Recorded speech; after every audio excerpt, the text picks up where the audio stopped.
धनीराम एक व्यापारी था। वो अपने व्यापार के सिलसिले में शहर जा रहा था। तभी रास्ते में जंगल आ गई और उसे वहीं पर रुकना पड़ा। वो अपना तंबू लगवाया और वहीं पर आग जला के बैठा। तभी थोड़ी दूर उसे कुछ चमकता हुआ दिखाई दिया। अरे ये क्या, इतने घोर जंगल में ये चमकता हुआ क्या दिखाई दे रहा है? चलो चल के देखते हैं। ऐसे करके वो गया वहां पर। जैसे ही पहुंचा, देखा एक आईने का टुकड़ा पड़ा था। अरे ये आईने का टुकड़ा लगता है। जैसे ही वो आईने को छुआ, आईने के अंदर चला गया। अरे तुम कौन हो? आप कौन है? लगता है तुम वही पृथ्वी लोक से आए हो। मैं तो पृथ्वी लोक से आया हूँ। आप लोग? हम इस राज्य के सैनिक हैं। हमारे साथ चलो महाराज के पास। तुम यहाँ पर क्यों आए हो? महाराज, मैं एक व्यापारी हूँ। मैं इस जंगल से जा रहा था अपने काम के सिलसिले में। तभी मैं इस गुफा के पास आया।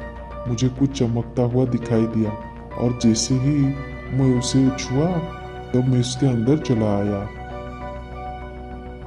अच्छा ठीक है, आ तो गए हो अपनी मर्जी से, मगर यहाँ से जा नहीं पाओगे। ऐसा क्यों महाराज? मुझे एक श्राप मिला है। मैं उस श्राप में ग्रसित हूँ। मुझे इस श्राप से निकालोगे तब तुम बाहर जा पाओगे। क्यों महाराज, आपको किसने श्राप दिया? मुझे एक संत ने श्राप दिया। क्यों महाराज?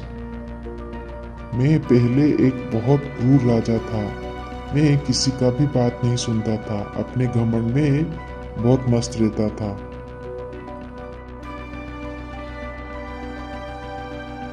महाराज, इस बार तो बारिश ही नहीं हुई है। फसल कहाँ से आएगा? मैं कैसे कर दूंगा आपको? मैं कुछ भी नहीं सुनूंगा।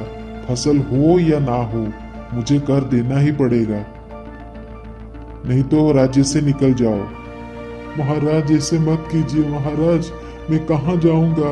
मैं अपने परिवार को लेकर कहाँ जाऊंगा? इस बार तो बारिश ठीक से नहीं हुई। मैं क्या कर सकता हूँ महाराज? थोड़ा रहम खाइए। नहीं, मैं कुछ नहीं सुनूंगा। मुझे घर चाहिए। एक दिन की बात है।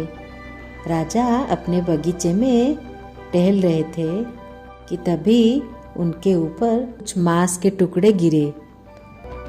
राजा एकदम गुस्सा हो गए। अरे किसका इतना साहस?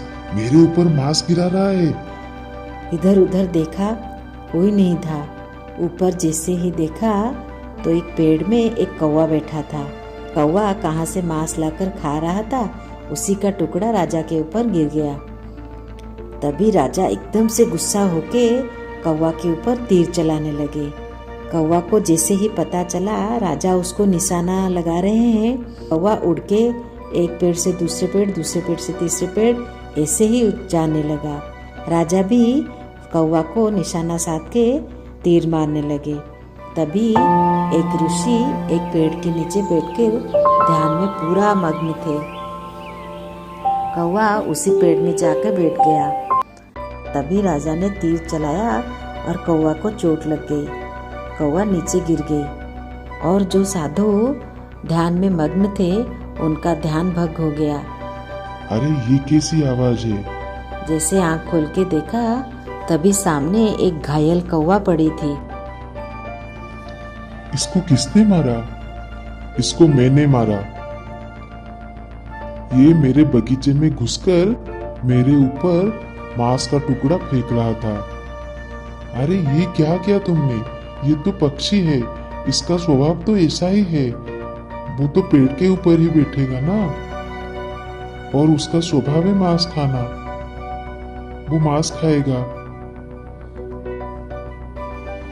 इसका इतना साहस मेरे ऊपर। मैं महाराजा हूँ, मेरे ऊपर वो मांस का टुकड़ा गिराएगा, इसीलिए मैंने उसको मारा। ये आपने ठीक नहीं किया राजन।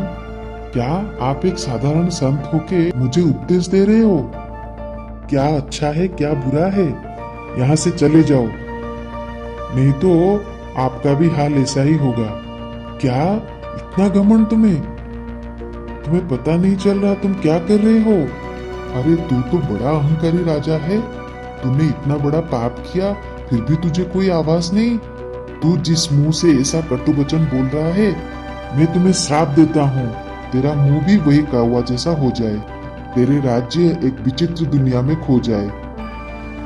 भी महाराज तभी महाराज का मुंह कौवा जैसा बन गया।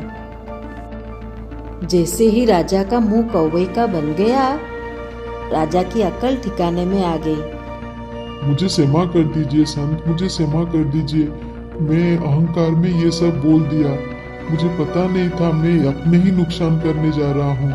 मुझे पता नहीं था, मुझे क्षमा कर दीजिए। मुझे इस कौवे के मुंह से बचाइए। मुझे फिर से मनुष्य का शरीर दे दीजिए। मैं तो मेरा अभिशाप वापस नहीं ले सकता, मगर पृथ्वी लोक से जब कभी कोई नेक इंसान आएगा, उसका दिल साफ होगा, वो आके तुम्हें स्पर्श करेगा तो तुम फिर से अपने रूप में वापस आ सकते हो।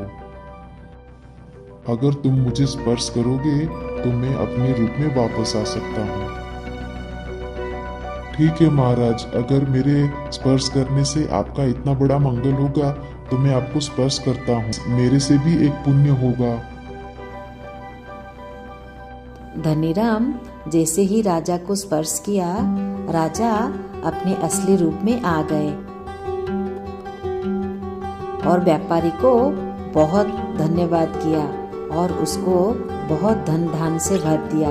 उनका राज्य भी पृथ्वी लोक में आ गया। इसी तरह के नए नए कहानियाँ देखने के लिए हमारे चैनल को लाइक और सब्सक्राइब करें।